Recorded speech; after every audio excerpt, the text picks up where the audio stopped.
ఆ 5 రూపాయల వ్రతకల్పన బుక్ చూస్తే నాకు ఎక్కడ లేని కోపం వస్తది. ఏరా నాకు అర్థం కాదు, ఎన్ని సంవత్సరాల నుంచి నా పూజలు చేస్తున్నారు, ఒక్కడికి నా కథ గుర్తుండదేట్రా యాదవ్ వల్లారా. పో నా బుక్ లో చూసిన దాన్నైనా తిన్నంగా చదువుతారా అంటే అది ఉండదు. ఏదో బాగా అటర్ ఫ్లాప్ అయిపోయిన తెలుగు సినిమాకి రివ్యూ చెప్పినట్టు చదువుతారు ఒక్కొక్కడును.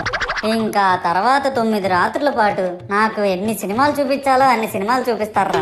ఇందులో ఫన్నీ పార్ట్ ఏంటంటే నేను ఎన్ని బ్యాచ్లను చూస్తాను తెలుసా. ప్రతి వీధి పందిరి దగ్గరికి తిరుగుతూ నా విగ్రహాలకు రివ్యూ ఇచ్చే బ్యాచ్ ఒకటి, ప్రసాదాల కోసం ప్రతి పందిరి దగ్గరికి తిరిగే బ్యాచ్ ఇంకొకటి.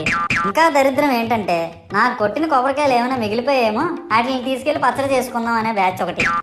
ఇవన్నీ చూస్తూ 9 రాత్రులు గడిపాక సరేలే సాయంత్రం అనిపిస్తారులే అని కాలు మీద కాలు వేసుకొని కూర్చుంటే అప్పుడు మొదలవుతాదిరా నా నిమజ్జనం వ్యాన్ ముందు 90 వేసి నాగిని డాన్స్ చేస్తారు.